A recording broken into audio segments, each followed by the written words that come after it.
Today's lesson is going to be on multiplying integers. As usual, there is a video guide to go along with this lesson. If you have not printed that off yet, please go ahead and pause the video, print it off, and then come back because we're going to be doing those examples together today. To get us started, we're going to take a look at a multiplication problem, -3 times 5. We are still working with integers. Remember, integers are positive and negative whole numbers. For those of you that have used multiplication before, at least for basic multiplication, remember that multiplication is just a way to write repeated addition. So we are going to rewrite the problem -3 times 5 as repeated addition. Okay? So this means I'm taking -3 and adding it to itself 5 times. So that's how I'm going to rewrite this. -3 plus -3 plus -3 plus -3 plus -3. So 1, 2, 3, 4, 5 times. Now I'm doing this so that we can realize what the relationship is between multiplying a negative and a positive number. And that's going to help us figure out what the rules are for multiplying integers, because the rules for multiplying are completely different from the rules of adding and subtracting. At least they seem that way. But if we break down our multiplication problem into repeated addition, you'll understand why the rules are the way that they are. So taking a look at this, we just have a lot of -3's that we're adding together. So let's go ahead and do that just a little at a time. So -3 plus -3, knowing the rules of addition, we add the two numbers, keep the sign of the bigger number, okay, because the signs are the same. I'm going to go ahead and bring down the rest of my -3's. So I'm just going to take this one step at a time. Now, -6 plus -3, the signs are the same, so I add the 2, that's 9, keep the sign of the bigger number, -9. Bring down my other -3's. Again, adding -9 plus -3. The signs are the same, so I will add the two numbers. 9 plus 3 is 12. Keep the sign of the bigger number. Bring down my last -3. Add the two numbers together again because the signs are the same. 12 plus 3 is 15. Keep the sign of the bigger number. So -3 times 5, that answer is -15. Now you'll notice that for multiplication, the signs were different. I did not keep the sign of the bigger number. The bigger number was 5. However, I did not keep that sign. I kept the sign of the 3. So this changes our rules. Okay, for multiplication, it no longer matters which number is bigger. It only matters if the signs are the same or different. So let's write those rules down.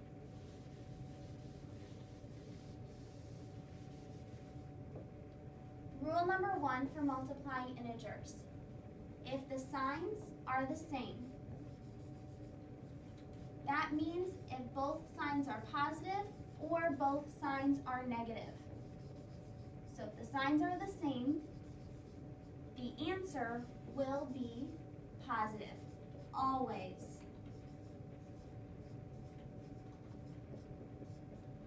As long as the signs are the same. So positive times a positive gives you a positive answer. The strange one is that a negative times a negative also gives you a positive answer, okay? So you have to remember these are different rules from the rules for adding and subtracting. If the signs are the same, your answer will be positive no matter what. Rule number 2.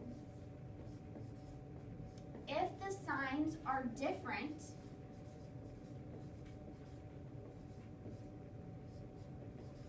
the answer will be negative, just like what we practiced.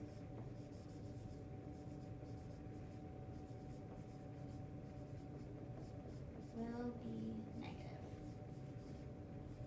Okay, so it does not matter which number is bigger.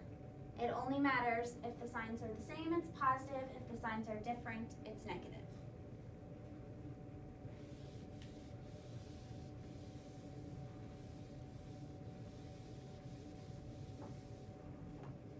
let's do some problems together. For number 1, we have 5 times negative 7. The nice part about multiplying integers is that you don't have to wonder if it's a multiplication problem, if it's a division problem, adding, subtracting. No matter what, if there's a multiplication sign, you will multiply the numbers. So that part's kind of nice. It's not like with addition, if the signs were different, then you subtract them, even though there's an addition sign. For multiplying, we have a multiplication sign, we will multiply. So 5 times 7, we would get 35. So the multiplication part you should be able to do. Now let's determine the sign. If the signs are different, remember this one's positive, this one's negative, our answer will be negative. So negative 35 is my answer. Let's take a look at number 2. For number 2, our problem is negative 8 times 8. Again, no matter what, there's a multiplication sign, we will multiply. So 8 times 8 gives me 64. The only part that's in question is if it's a positive or a negative. And from there, we notice I have a negative and a positive number. The signs are different, so my answer will be negative. Let's take a look at 3. For 3, we have negative 2 times negative 5. Well, multiplying 2 times 5, we get 10. This time, I have 2 negative numbers that I'm multiplying, so their signs are the same, so my answer will be positive. The answer is positive 10. For number 4, we have negative 5 times 9. Again, it's a multiplication problem. Go ahead and multiply. 5 times 9 is 45. Check the signs. I have a negative 5, a positive 9. The signs are different, which means my answer has to be negative 45. Number 5, 8 times negative 6. Multiplying our numbers, 8 times 6 is 48. My signs are different. I have a positive and a negative.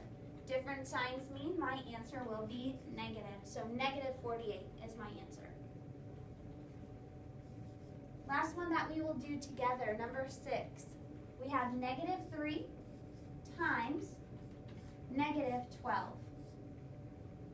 Multiply the numbers. 3 times 12 is 36.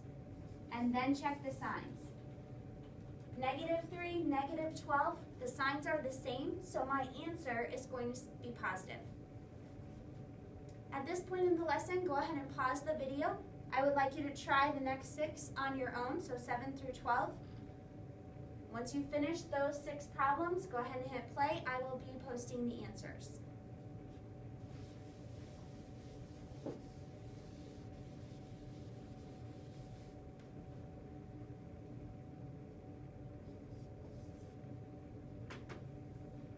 For number 7, the problem was negative 5 times negative 5. When you multiply, you will get positive 25 because the signs are the same. For number 8, the problem was negative 8 times 7. Our answer will be negative 56 because the signs are different, so that's why we have a negative answer. Remember, it doesn't matter which number is larger, it only matters if the signs are different. For number 9, we have 7 times negative 9. The answer is negative 63 because the signs are different. Number 10, the question was negative 4 times negative 7. We get positive 28 because the signs are the same. For number 11, we have negative 6 times 9, which gives us negative 54 because the signs are different. And our last problem, number 12, is 4 times negative 4. When I multiply those, I get negative 16 because the signs are different. That's the end of our lesson on multiplying integers.